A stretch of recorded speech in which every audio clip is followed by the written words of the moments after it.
শীতের টাটকা তাজা ফুলকপি দিয়ে দিছি কাতলা মাছের ঝোল। সম্পূর্ণ ঘরোয়া পদ্ধতিতে এই রান্না। এই ঝোলেতে আমি কি কি মশলা ব্যবহার করেছি জানতে গেলে আমার পুরো ভিডিওটা দেখতে হবে। তো কতটা সুন্দর লাগছে দেখুন, ফুলকপি আলু মাছের ঝোল দেখতে যতটা সুন্দর, খেতেও কিন্তু অসাধারণ হয়েছিল। গরম গরম ভাতের সাথে খুব সুন্দর লাগবে এই ঝোল। সম্পূর্ণ ভিডিওটা দেখতে থাকুন, আশা করছি আপনাদের ভালো লাগবে। ফুলকপি কাতলা মাছের ঝোল করার জন্য এখানে আমি কাতলা মাছ নিয়ে নিয়েছি, লবণ হলুদ মাখিয়ে নিয়েছি।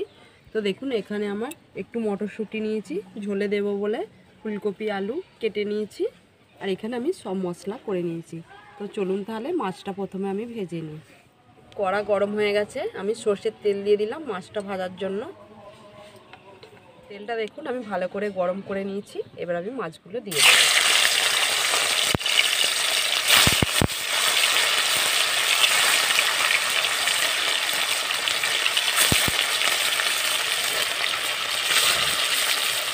এক পিঠটা আমার ভাজা হয়ে গেছে, আর এক পিঠটা উল্টে দেবো।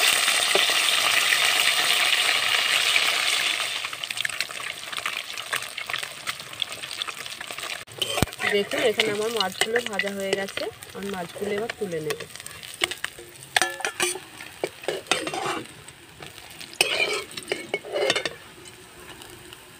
মাছগুলো সব ভাজা হয়ে গেছে, এইবার আমি ফুলকপিটা ভেজে নেব। একটু অল্প করে তেলে হলুদ দিয়ে দিলাম আর একটু লবণ দিয়ে দিলাম। এবার আমি ফুলকপিগুলো দিয়ে দেব।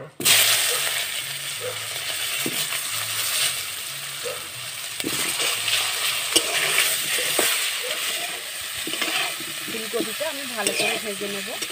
তো বন্ধুরা, আজ আমাদের বাড়িতে মাছ দিয়ে ফুলকপি দিয়ে আলু দিয়ে ঝোল হচ্ছিলো, তাই ভাবলাম আমি এই ফুলকপি আলু মাছ দিয়ে ঝোলটা আমি আপনাদের সাথে শেয়ার করি, আমি কীভাবে ঝোলটা তৈরি করি। তা আপনারা পুরোটা দেখুন কী কী মশলা দিই।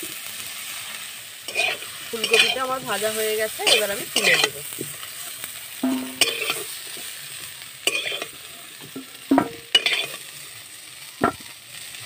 এইবারে আলুটা ভেজে নেব। আলু ভাজার জন্য আমি তেল দিয়ে দিলাম,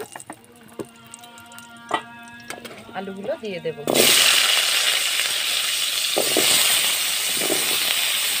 আলুটা আমার ভাজা হয়েই এসেছে, এবার আমি মটরশুঁটিগুলো দিয়ে একটু ভেজে এবার আলুগুলো আমি তুলে নেব।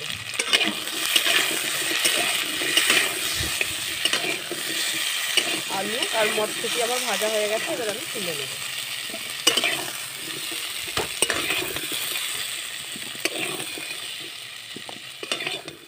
এইবারে ঝোলের জন্য আমি মশলাটা করে নেব। মশলাটা করার জন্য আমি সরষের তেল দিয়ে দিলাম, 1 চামচ কালো জিরে দিয়ে দিলাম, পরিমাণ মতো পেঁয়াজ দিয়ে দিলাম, 2 কাঁচা লঙ্কা দিয়ে দেব। তো পেঁয়াজটা আমি একটু ভালো করে ভেজে নেব।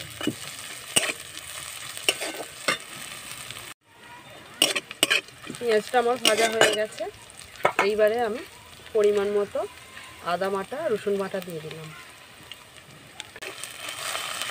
আদা রসুনটাকে ভালো করে ভেজে নেব।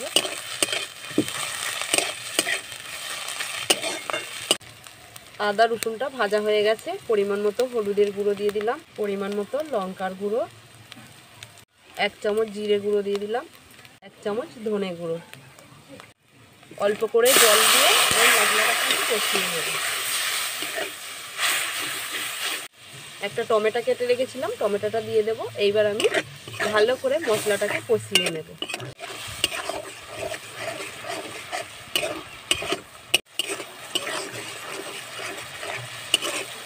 দেখুন মশলাটা আমার ভালো করে কষানো হয়ে গেছে, এইবারে আমি ভেজে রাখা আলু ফুলকপি মটরশুঁটি একসাথে দিয়ে দেব। ভালো করে কষাতে থাকবো।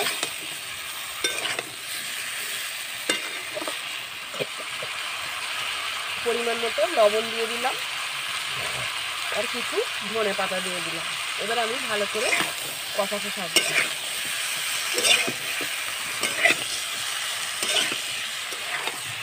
আলু ফুলকপি ভালো করে আমার কষানো হয়ে গেছে, এবার আমি পরিমাণ মতো জল দিয়ে দেবো।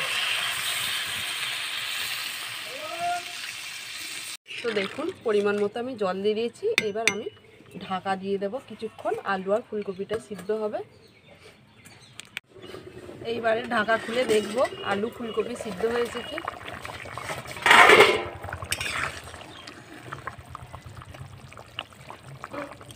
সিদ্ধ হয়ে গেছে আলু, এবার আমি মাছগুলো দিয়ে দেব। ভেজে রাখা মাছগুলো এবার আমি দিয়ে দিচ্ছি।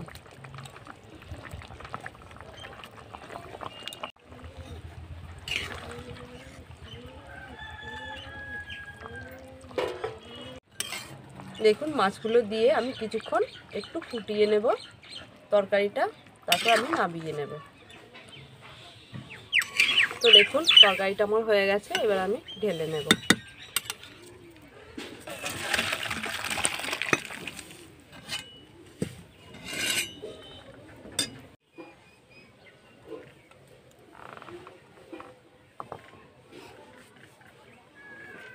দেখুন বন্ধুরা কত সুন্দর হয়েছে ঝোলটা। তো এইবার আমি থাম্বনেলের জন্য সাজিয়ে নেব। দেখুন একটু সাজিয়ে নিচ্ছি থাম্বনেলের জন্য।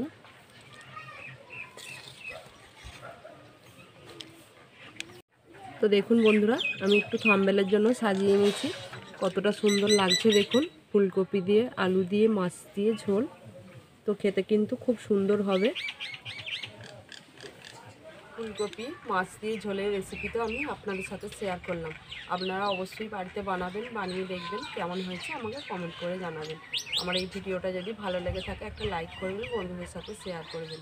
বন্ধুরা আপনারা যদি আমার চ্যানেলে নতুন হয়ে থাকেন চ্যানেলটিকে সাবস্ক্রাইব করে রাখার অনুরোধ রইল। আপনারা তাহলে সকলে ভালো থাকবেন, সুস্থ থাকবেন, ঝাল মিষ্টি রান্নাঘর চ্যানেলের পাশে থাকবেন। ভিডিওটা তাহলে আমি এখানে শেষ করছি, দেখা হচ্ছে পরের একটি রান্নার ভিডিও নিয়ে। ধন্যবাদ।